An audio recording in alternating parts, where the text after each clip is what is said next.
नमस्कार, India voice देख रहे हैं आप और मैं हूं आपके साथ तुषार कुमार। तो वक्त हो चला है रिपोर्टर्स लाइव का, जहां हम बात करेंगे बिहार में अटकलें तेज होने की, दिल्ली में सियासी हलचल की, ममता के अल्टीमेट की और भी बहुत सी खास खबरें। तो चलिए शुरुआत करते हैं रिपोर्टर्स लाइव की, जहां दिन भर की तमाम बड़ी खबरों की जानकारी जो है वो हमारे संवाददाता ग्राउंड जीरो से आप लोगों तक पहुंचाते हैं। लेकिन सबसे पहले हम बात करेंगे कि बिहार में सियासी हलचल तेज हो गई है। सत्ता पलटने की अटकलें जो हैं वो तेज होती दिखाई दे रही हैं।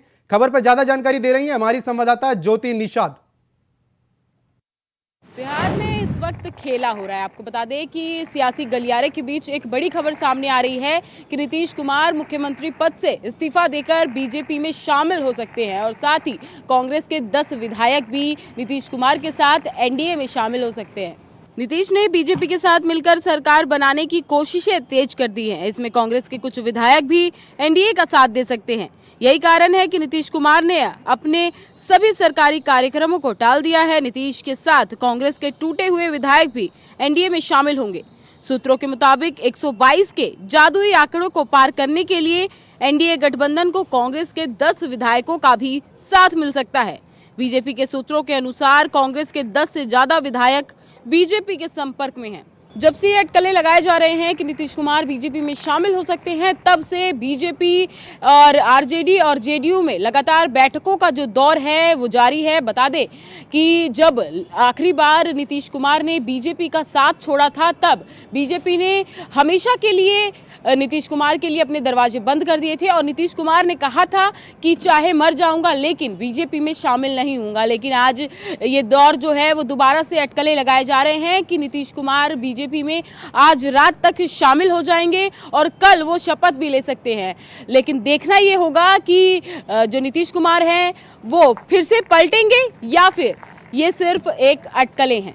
कैमरा पर्सन सुशील बहल के साथ मैं ज्योति निषाद, इंडिया वॉइस, नोएडा। महाराष्ट्र में मराठा आरक्षण खत्म हो गया, क्या है पूरा मामला, बता रहे हैं हमारे संवाददाता आदित्य सिंह। बीती रात देश की आर्थिक राजधानी और महाराष्ट्र की राजधानी मुंबई में लाखों की संख्या में मराठा आंदोलन का नेतृत्व कर रहे मनोज जरांगे के नेतृत्व में मुंबई में प्रवेश करने वाले थे कि तभी शिंदे सरकार के 2 मंत्री आते हैं और मनोज जरांगे को अध्यादेश सौंपते हैं और कहते हैं कि उनकी मांगें पूरी हो गई हैं। लाखों की भीड़ मुंबई में घुसने वाली थी, लेकिन उसके पहले शिंदे सरकार ने मनोज जरांगे की सारी मांगों को मान लिया है और एक अध्यादेश जारी किया है। आपको बताएं कि एकनाथ शिंदे खुद मनोज जरांगे से मिलने के लिए पहुंचे और उन्हें जूस पिलाया और उनका अनशन, उनकी हड़ताल को खत्म किया। अब ये देखने वाली बात रहेगी कि इस अध्यादेश में मराठा आरक्षण को लेकर मराठा आंदोलनकारियों के लिए क्या कुछ निकलता है। आपको बताएं कि बीती रात वकीलों के साथ इस अध्यादेश पर चर्चा हुई। अब आगे इस अध्यादेश में क्या क्या है ये देखने वाली बात रहेगी। तमाम अपडेट्स के लिए देखते रहें इंडिया वॉइस में। आदित्य सिंह, कैमरा पर्सन सुशील बहल के साथ। दिल्ली में भी राजनीतिक हलचल तेज हो गई। खबर पर ज्यादा जानकारी दे रहे हैं हमारे संवाददाता सादिक खान। दिल्ली के मुख्यमंत्री अरविंद केजरीवाल ने भाजपा पर बड़ा आरोप लगाया है। अरविंद केजरीवाल ने एक्स पर पोस्ट करते हुए लिखा है कि भारतीय जनता पार्टी आम आदमी पार्टी की दिल्ली की सरकार को गिराने की साजिश रच रही है। अरविंद केजरीवाल ने कहा है कि भाजपा अब तक 7 विधायकों से संपर्क कर चुकी है। इतना ही नहीं, दिल्ली की मंत्री आतिशी ने भी प्रेस कॉन्फ्रेंस करते हुए भाजपा पर बड़ा हमला बोला है। आतिशी का कहना है कि भारतीय जनता पार्टी के नेता आम आदमी पार्टी के विधायकों को तोड़ने के लिए 25 करोड़ रुपए और भाजपा से टिकट देने का लोभ लालच दे रहे हैं, लेकिन आम आदमी पार्टी के विधायकों ने साफ तौर पर इनकार कर दिया है।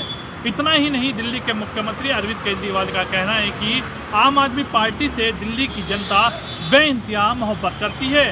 भाजपा की सभी साजिशों को नाकामयाब कर देगी ये दिल्ली की जनता। अब देखना ये होगा कि आम आदमी पार्टी अब आगे क्या नया स्टैंड लेती है। वीडियो जर्नलिस्ट आशुक के साथ सादिक खान, इंडिया वॉइस, दिल्ली।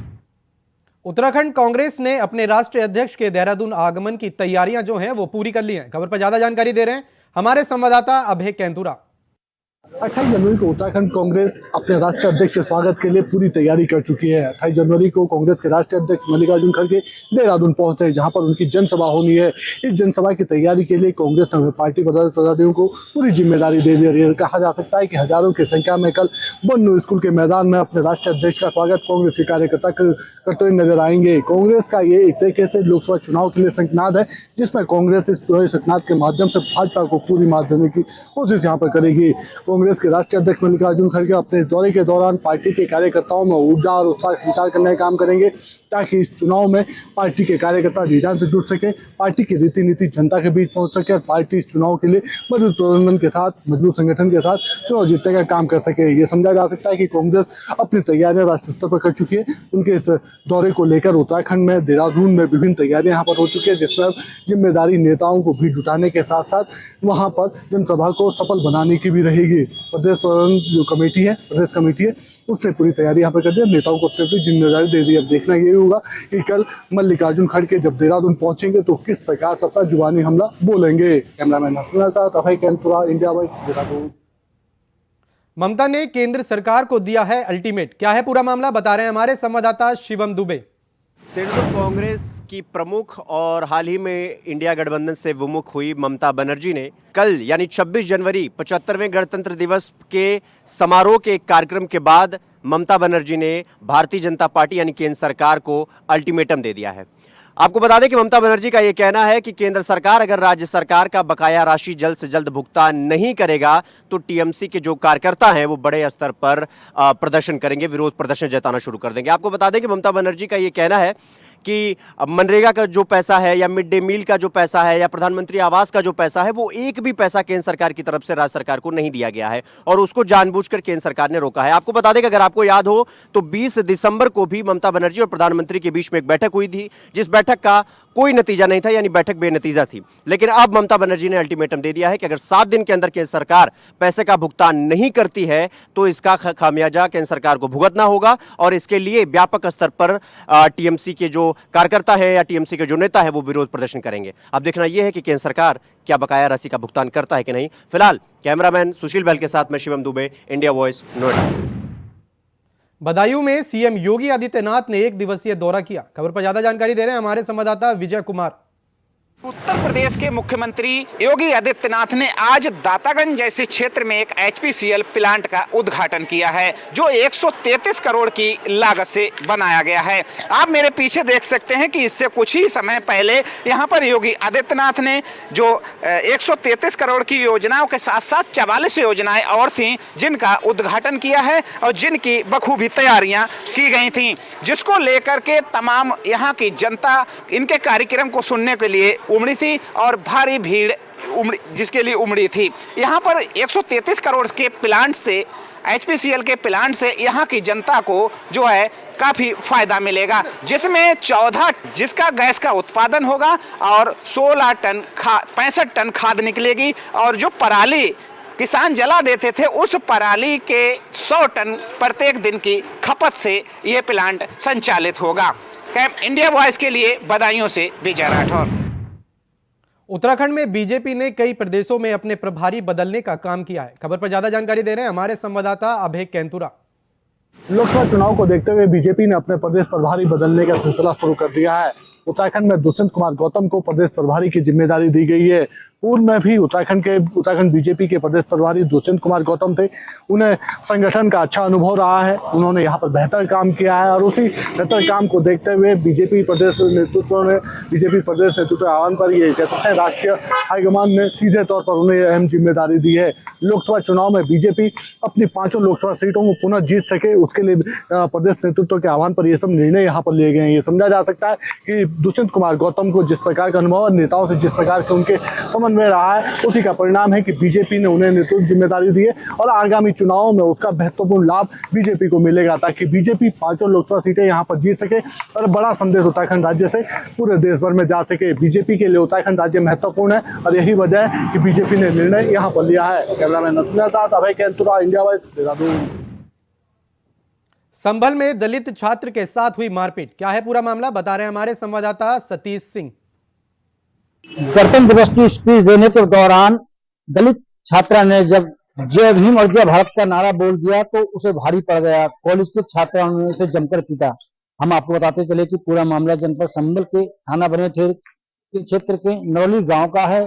यह कल गणतंत्र दिवस मनाया जा रहा था। उसी दौरान स्कूल में छात्र स्पीच दे रहा था। स्पीच दे रहे के दौरान उसने जय भीम जय भारत बोल दिया और बोलने के बाद वो स्टेज से उतर गया। लेकिन वहां कहीं मतलब जो बताया जा रहा है कि स्कूल में खलबली सी मच गई और कई युवाओं ने उसे जमकर पीटा गया है। ये भी बताया जा रहा है कि जब उस युवक के लिए उतर कर स्टेज से उतरा, उतरने के बाद में उसे डांटा, समझा कि तूने जय भीम क्यों बोला है। इसी को लेकर उसने पूछा कि जय भीम और जय भारत बोलना गुनाह है क्या। तो कई युवक ने उसे पीटा और उसने शोर मचाया तो आसपास के लोग इकट्ठा हो गए।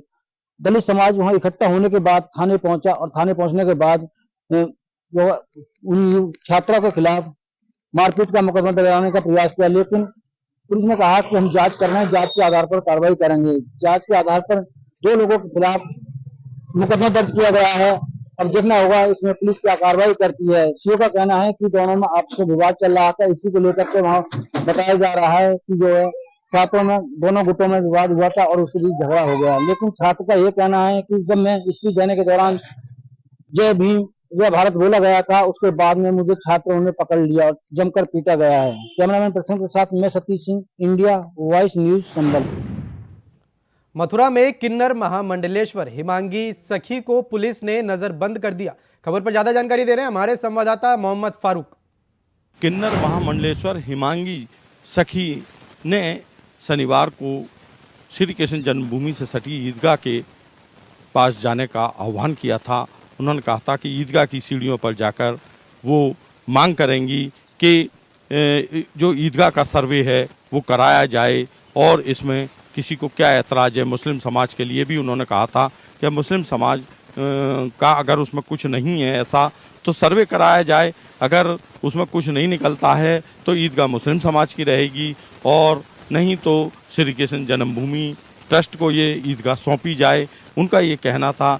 इसी पर पुलिस ने उनके आह्वान को देखते हुए उनको नज़रबंद कर दिया और पुलिस ने उन पर पहरा बैठा दिया। उनका साफ तौर पर कहना था कि पुलिस मुझे कैसे रोकेगी, अगर मुझे वहाँ जाने नहीं दिया तो मैं आत्मदाह कर लूँगी। इसको लेकर जो है पुलिस सचेत हो गई और पुलिस ने पहरा बैठा दिया, उनको घर में ही नज़रबंद कर दिया। इंडिया वॉइस के लिए मैं मोहम्मद फारूक मथुरा।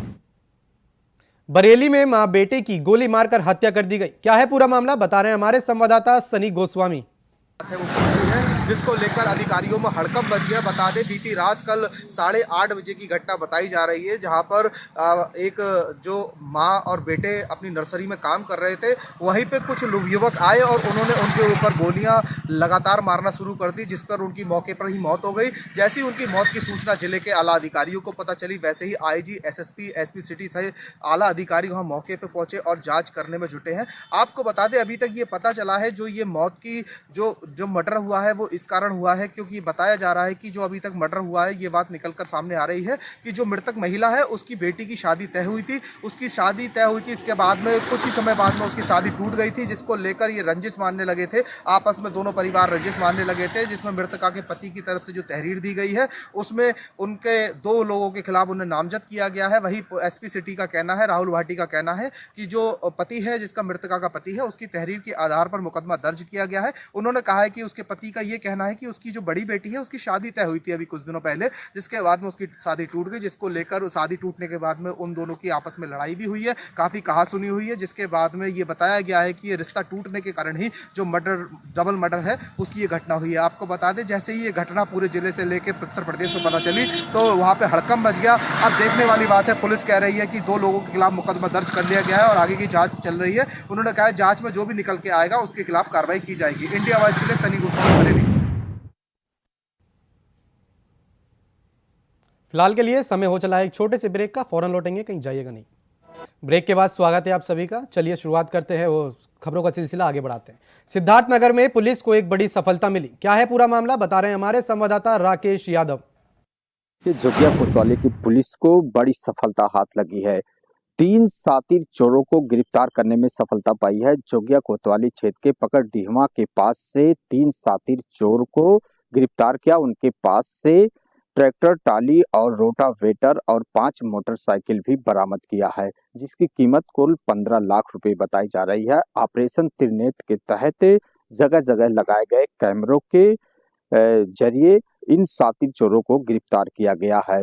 3 शातिर चोर अंतर जनपदी हैं, जिनके खिलाफ अलग अलग थानों में मुकदमा भी दर्ज है और इन्हें गिरफ्तार करके अग्रिम कार्रवाई के लिए पुलिस ने न्यायालय भेज दिया है। आपको बताते चलें कि मामला सिद्धार्थनगर जिले का है, जो कि जोगिया कोतवाली पुलिस ने पकड़डीहवा के पास से 3 अंतर जनपदी चोरों को गिरफ्तार करने में सफलता पाई है। सिद्धार्थनगर से राकेश यादव, इंडिया वाइज। गाजियाबाद में पुलिस और लुटेरों के बीच में मुठभेड़ हुई। खबर पर ज्यादा जानकारी दे रहे हैं हमारे संवाददाता प्रवीण कुमार। पुलिस और बदमाशों के बीच में मुठभेड़ हो गई। मामला कल शुक्रवार रात का है, जहां इंद्रप्रस्थ कॉलेज के पास पुलिस चेकिंग कर रही थी। इसी दौरान एक बाइक पर 2 बदमाश आते हैं।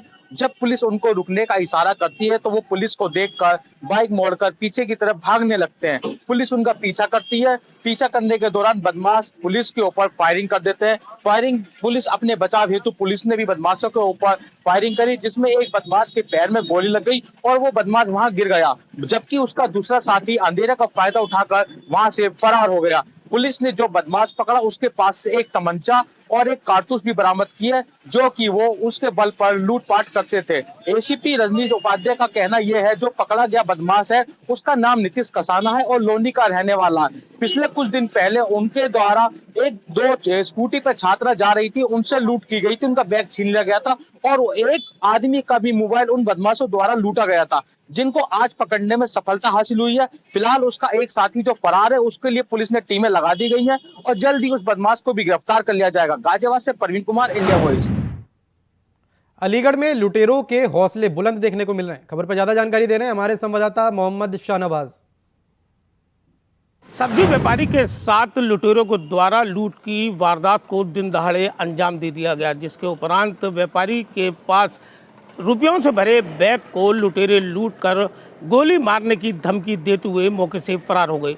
दरअसल पूरा मामला अलीगढ़ के थाना खैर इलाके के कस्बा खैर से सामने आया है, जहां शनिवार की सुबह एक सब्जी व्यापारी से लुटेरों के द्वारा लूट की वारदात को अंजाम दे दिया गया, तो वहीं व्यापारी को जान से मारने की धमकी देते हुए लुटेरे मौके से फरार हो गए।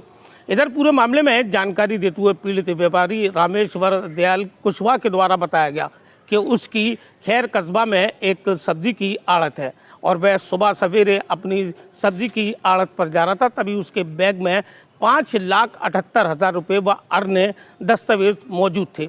इसी दौरान जैसे ही वह मंडी पर पहुंचा, तभी 4 लोगों ने उसको तमंचे के बल पर रोक लिया, जिसके उपरांत उसके साथ लूट की वारदात को अंजाम दिया गया। यहाँ तक कि लुटेरों ने उसको धमकी दी कि अगर शोर किया तो गोली मार दी जाएगी, जिसके उपरांत लुटेरे घटना को अंजाम देने के बाद मौके से फरार हो गए।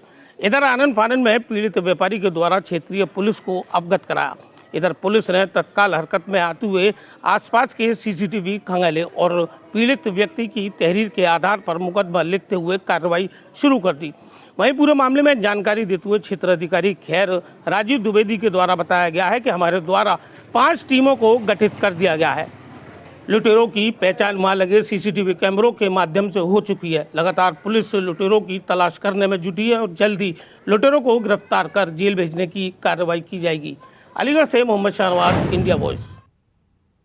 चंदौली में पुलिस सर्विलांस और स्वाट टीम को एक बड़ी सफलता मिली है। खबर पर ज्यादा जानकारी दे रहे हैं हमारे संवाददाता पवन पांडे। अवैध मादक पदार्थों की खरीद बिक्री पर चंदौली पुलिस लगातार कार्रवाई कर रही है। इसी क्रम में थाना कंदवा पुलिस, स्वाट और सर्विलांस टीम को बड़ी कामयाबी मिली है। एक कंटेनर में 482 पेटी अवैध ले जाई जा रही शराब बरामद की गई है, जिसकी अनुमानित कीमत 45 लाख रुपए बताई जा रही है। आपको बता दें कि ये अवैध शराब पंजाब, राजस्थान से ये बिहार के लिए लेकर के जाई जा रही थी। वहीं एक थाना कंदवा पुलिस की सक्रियता से ये बरामदगी की गई। आपको बता दें कि इस मामले में एक शराब तस्कर यानी कि एक ड्राइवर को भी पकड़ा गया है, जो कि ये दिल्ली का रहने वाला बताया जा रहा है। आपको बता दें कि थाना कंदवा पुलिस को अमड़ा तिराहा के पास से गिरफ्तार कर जेल भेज दिया है। पवन पांडे, इंडिया वॉइस, चंदौली। जालौन में कोहरा बना एक्सीडेंट की वजह, खबर पर ज्यादा जानकारी दे रहे हैं हमारे संवाददाता विष्णु पांडे। जालौन में सर्दी के मौसम में घने कोहरे के चलते सड़क किनारे खड़े ट्रैक्टर में बाइक सवारों ने टक्कर मार दी है, जिससे टक्कर लगने से दो बाइक सवार युवक गंभीर रूप से घायल होकर सड़क पर पड़े हुए थे। वहीं वहां से निकल रहे राहगीरों ने जब सड़क किनारे लहूलुहान अवस्था में दो बाइक सवारों को पड़ा हुआ देखा तो इसकी सूचना स्थानीय थाना पुलिस को दी गई है। वहीं सूचना मिलते ही तत्काल मौके पर पहुंची पुलिस ने दोनों घायलों बाइक सवारों को उपचार के लिए अस्पताल में भर्ती कराया है, जहां एक युवक की उपचार के दौरान दर्दनाक मौत हो गई है। वहीं दूसरे युवक की हालत नाजुक होने पर डॉक्टरों ने उसे उचित उपचार के लिए हायर सेंटर रेफर कर दिया है। वहीं प्राप्त जानकारी के मुताबिक मामला जालौन के अकोड़ी दुबे के पास का है, जहां अकोड़ी दुबे के पास आज घने कोहरे के चलते सड़क किनारे खड़े मटर से लदे ट्रैक्टर में पीछे से आए तेज रफ्तार बाइक सवारों ने टक्कर मार दी थी, जिससे एक बाइक सवार युवक की उपचार के दौरान मौत हो गई है। वहीं अपने सहयोगी साथी के साथ विष्णु पांडे, इंडिया वॉइस, जालौन।